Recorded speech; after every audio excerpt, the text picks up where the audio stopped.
I have to do this, Stina. It's my calling. No. The Emperor's calling me to war. Come here! Let's end this!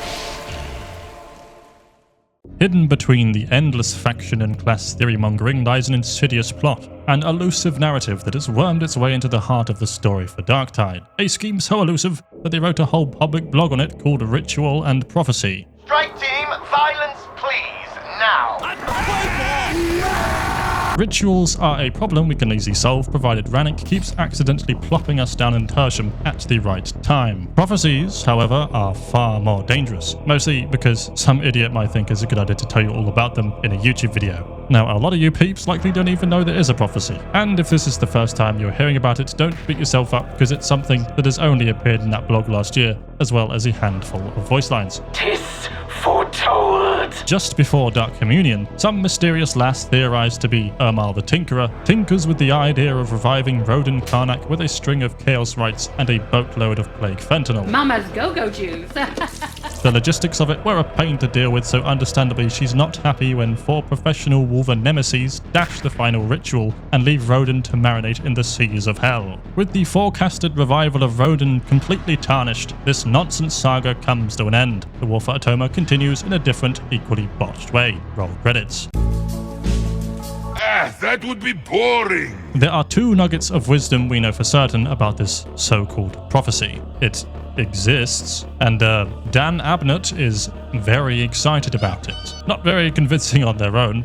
Why on earth would Dan Abnett, consultant of the wider narrative, be excited about a prophecy that ends in nothing? Similar to many things on Tertium, it's a statement that doesn't quite pass the proverbial sniff test, and like the Brawler Ogren following a deranged breadcrumb trail, I'll be pursuing an answer of some sort. Though I can't promise that there's anything particularly delicious at the end, I think exploring themes of prophecy is worthwhile. Most of all because if I don't, I'm going to go absolutely mental. I've received a call to fight. A call to fight my brother. Powers unbeknownst. Ever since Rannick kicked Zola from the Discord in Orthus Offensive, things have taken a suspicious turn. Though to be fair, speculation lines have always been putting terrible thoughts in our heads, some being cheeky enough to tease character story beats or otherwise relics of Darktide's planned narrative. Morrow's past, Grendor's identity, Brunt, the Deep Hive, Eldari, Tertium's sister Hive City, all cruel, unobtainable indications of Dan's involvement. Until you realise that several of them have already been addressed in some way, including the most relevant, Zola's conflicted mind. A lass who, by twist of fate, has returned with the Inquisition to her home planet of Atoma Prime, an event which must have set off quite the light bulb. Is your family missing? Think about it. If Wolver wasn't so great at delivering banger speeches about how naughty the Imperium is, you'd think he was on his way to realise what an expendable goon for the admonition he's become. Okay, well, maybe that's a bit unfair. Surely Captain Wolver has seen the signs that he is and always has been a tool for the dregs. The disregard for health and safety. The loss of his flavoursome sidekicks. He's yet to turn to the camera to declare, well, this is a bit fishy, innit? But it wouldn't surprise me if he can relate to the rejects as meat for the grinder. We are your sons. We are your daughters. We have come home. Apparently, that makes him somewhat of a dark mirror of the rejects. Ooh. Margrave, Barquette, Zola, Wolver, Rodan, Rinda, everyone and their nana grim reflections of each other if you want to be charitable. Where these rule of 2 connections become important is when big baddies start recontextualizing them in mission dialogue. The moment of prophecy approaches. A sibling bond hath power, Captain. It cannot be contested. This one line is nuts. It's kind of a weird thing to say, as far as we know. Nurgle is largely called by death, not with the power of brotherly love. It is not just a statement seeping with irony, but a potential clue to the wording of the prophecy, or a mistranslation from a lady who can't speak fly very well. The flies speak to us. Anyways, this sibling line cuts down the list of unwitting participants of a long-awaited prophecy from billions to about 4 people. And with 2 semi-enthusiastic contestants lined up already, admonition rushes to make things happen. I am, of course, talking about Rodan and Rinda Karnak.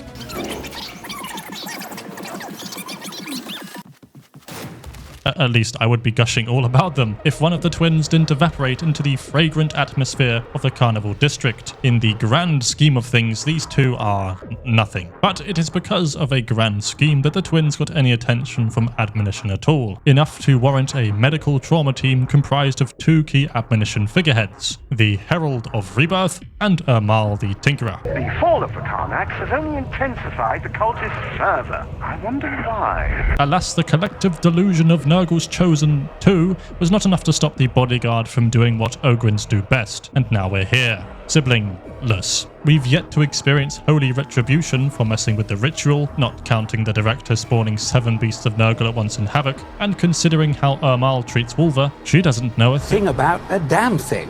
This is the mustard of the Mobian Six. Please, it is not yet done. Thou promised us mustard, Captain. There's no flavour. Wait. Just wait.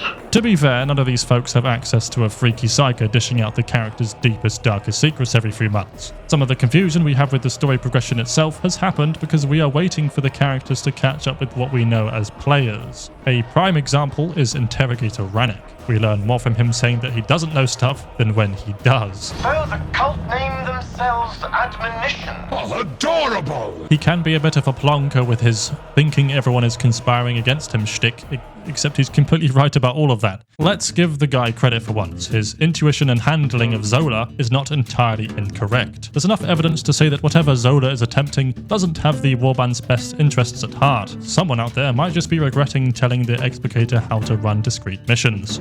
You got a report for me? You were right. Explicator Zola's been planet-side 12 times since that business at the Cathedral. Oh, she's picking at Wolford like a scabby is. What does she think she's playing at? Luckily, all this drama is localized entirely within the Morningstar. How would Admonition even find out about Wolva's blood relations unless the one person who knows, and is not currently trapped in a jar, is unabashedly playing detective in the lower hives? I know all about you, Augustine. Where you came from, who you are. You stink. I've mentioned the Herald of Rebirth, who was Rinda's life coach for a while. Before Rinda had the honour of being stomped on though, the Herald's eyes were fixed upon another, assumedly having to look through tears, after Zola name drops every significant admonition leader the moment he introduces himself. Alexa, what is my current location? Hourglass Sanctum Alpha 9, designated admonition headquarters.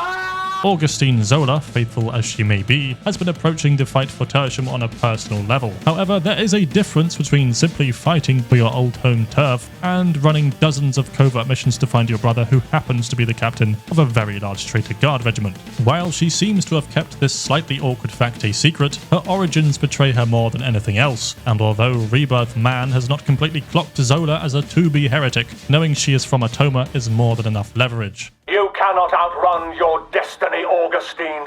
Wrong! I have to do this, Stina. The Emperor's calling me to war.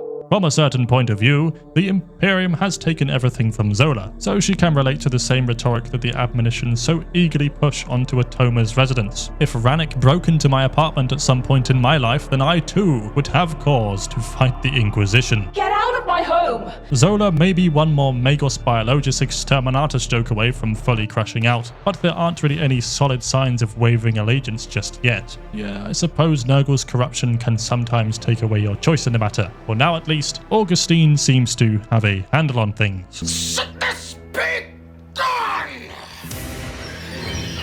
So, to sum things up, since I feel like we've gone a bit off track from the whole prophecy thing, the admonition seek to fulfill a long-standing divination that possibly dates back to the attempted Mobian pacification of Nox Alpha. There was a firefight! Hive Tertium is assailed by the redeemed traitor guard, while the cult conduct plans of their own, waiting for an opportune moment to reveal themselves fully. In this case, it is the rebirth of the Karnak twins. Unfortunately, the attempt to call forth Nurgle's benevolence by reuniting them is thwarted. It seems that the prophecy is a bust after all, though unbeknownst to many, the story compels another pair of siblings to reunite. Now we're waiting for Admonition's strongest warriors to convene. It is time for the three to meet. As well as Zola to meet her destiny on the path to finding Wolva. And I'm going to stop myself there because I realize how utterly insane this all sounds. This speculation needs a whole bunch of things to work as a theory. It assumes that the sibling bond line wasn't a mere thought-provoking one-off. It assumes the admonition misinterpreted the meaning of a prophecy we haven't even heard yet. And as a final example, it assumes we're not going to blow off Wolver's head the moment we see him in the future. If you take anything from this video, just know that Zola's obsession is going to end up in a wipeout someday. She's a huge driving force behind Darktide's story, a shepherd to the rejects, and without her, none of this really happens. In all timelines, in all possibilities, only you. Like that's ever gonna happen. Here's a section of the video where I was going to talk about the Eldari, but then I remembered I don't know anything about space elves. I don't know what any of this shit is and I'm fucking scared. It's something to research if they scoot our way. I will say their interest in Grendel implies a larger plot. For now, it's food for thought. Much like everything I said in the last few minutes. Until they plant a full narrative arc in our hands, you'll have to deal with the deluded ramblings of a guy who thinks he's figured some of it out. Alright. That's a wrap on this very, very mushy theory crafting video. As you can tell, us lore peeps are going a bit mad, with a few coming to the same conclusions as me, which is good, I think. Hope you enjoyed, and if you get mad at Fat Shark when this prophecy stuff inevitably doesn't happen, then I'm going to fucking demolish you.